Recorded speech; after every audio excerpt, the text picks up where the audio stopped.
ایک تنقید آپ کی افکار پر میرے سامنے پچھلے دنوں مزید گزری، وہ یہ تھی کہ ایک بڑے صاحب علم نے بیان کیا کہ غامدی صاحب جب بتاتے ہیں کہ ماضی کے علم کی روایت میں یہ غلطی ہو گئی اور اپنا نقطہ نظر پیش کرتے ہیں، تو اب ہم اگر کسی غیر مسلم کو دعوت دیتے ہیں تو غیر مسلم کے سامنے تو ہمارا پورا دین ہی مشکوک ہو گیا۔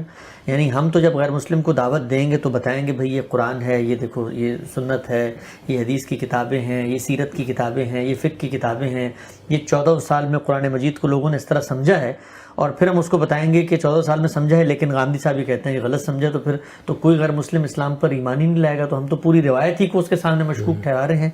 تو یہ بتائیے گا کہ غیر مسلم کو جب ہم یہ کہیں کہ بھئی ہمارا اسلام مذہب ہے لیکن اس کو لوگوں نے اتنے لمبے عرصے تک غلط سمجھا ہے، تو پھر تو ہم اپنے مذہب کی بنیادیں خود ہی ڈھا رہے ہیں۔ یہ ویسے چیز کیا غلط سمجھا ہے؟ یعنی کیا بعض جزوی معاملات سے اختلاف کرنے کے نتیجے میں یہ کہا جاتا ہے؟ میں نے کن چیزوں سے اختلاف کیا؟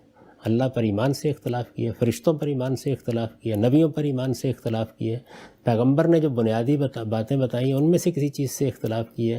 الحمدللہ دین کی روایت بہت محکم طریقے سے اس امت کے اندر موجود ہے، جاری ہے۔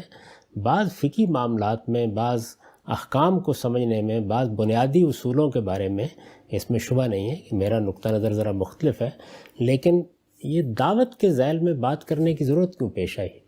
قرآن مجید نے ہم کو پابند کر دیا ہے کہ جب غیر مسلموں کو دعوت پیش کرو تو مجھے پیش کرو۔ یعنی آپ وہاں تفسیر اور حدیث اور فقہ لے کے گئے کیوں؟ قرآن مجید تو کہتا ہے ذکر بالقرآن من یخاف وعید۔ ہمیں تو صرف غیر مسلموں کو اللہ کی کتاب پہنچانی تھی۔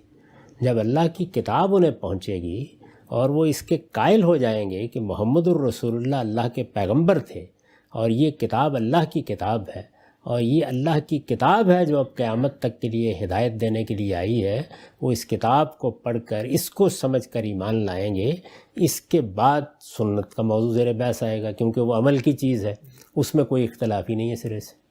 میں نے سنت کی جو فہرست مرتب کی، کسی شخص نے آج تک نہیں کہا، 2007 کی میری کتاب چھپی ہوئی ہے، کہ اس میں فلاں چیز نہیں ہونی چاہیے تھی۔ لوگوں کو سنت بھی مسلمانوں سے مل جائے گی، وہ نماز بھی سیکھ لیں گے، روزہ بھی سیکھ لیں گے، سب چیزیں۔ اب انہیں یہ بتایا جائے گا کہ آپ اسلام میں داخل ہو گئے ہیں، اب اگر اسلام کے ساتھ آپ علمی تعلق پیدا کرنا چاہتے ہیں تو آپ پڑھیے جتنی کسی کی توفیق حاصل ہو جائے۔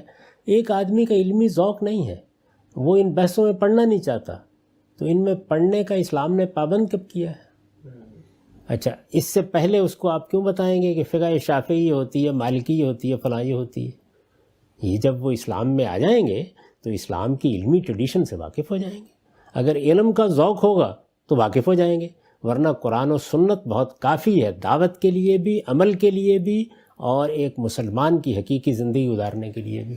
تو یہ تو میرے نزدیک دعوت کا صحیح طریقہ ہی نہیں ہے، کبھی نہیں اختیار کرنا چاہیے۔ میں تو کبھی یہ نہیں کہوں گا کہ آپ میری کتاب کسی کو دیں، اللہ کی کتاب دیں، اللہ کی کتاب کا ترجمہ لوگوں تک پہنچائیں۔ میں ہمیشہ یہی کہتا ہوں کہ قرآن نے ہم کو پابند کر دیا ہے۔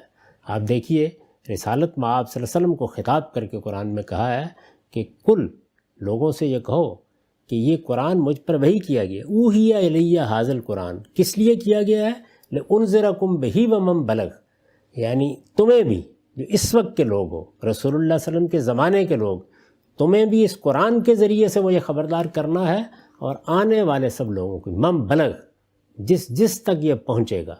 تو اللہ کی کتاب قرآن مجید کو دعوت کی کتاب بننا چاہیے، یہ پڑھ کر سنانی چاہیے، یہ پہنچانی چاہیے، ہر دروازے پر دستک دے کر ہر ایک آدمی کے ہاتھ میں اس کو پکڑانا چاہیے۔ یہ ہماری بہت بڑی غلطی ہے کہ ہم مناظروں کے ذریعے سے اور مختلف فرقوں کی دعوت کے ذریعے سے اسلام پہنچانے کی کوشش کرتے ہیں، اسی طرح قصوں اور کہانیوں کے ذریعے سے دعوت پہنچاتے ہیں۔ اللہ کی کتاب پہنچائیے اور وہ متفق علیہ سنت لوگوں کو بتائیے، جس میں کوئی اختلاف کبھی ہوا ہی نہیں، نہ میں نے کیا نہ اس سے پہلے کسی نے کیا۔ نماز وہ پڑھیں گے، روزہ رکھیں گے، اللہ کے دین میں آئیں گے، اس کے بعد اس سے کوئی علمی تعلق ہوگا تو ہر چیز پڑھ لیں گے، ہر چیز سمجھ لیں گے، میری بات بھی سن لیں گے، ابو حنیفہ اور شافعی کی بات بھی سن لیں گے۔ یہ بہت بعد کی چیزیں ہیں، تو اس لیے بعد کی چیزیں پھر وہ آ جائیں گے تو سن لیں گے، جو کچھ پہنچانا ہے اس میں تو کوئی اختلاف ہی نہیں ہے۔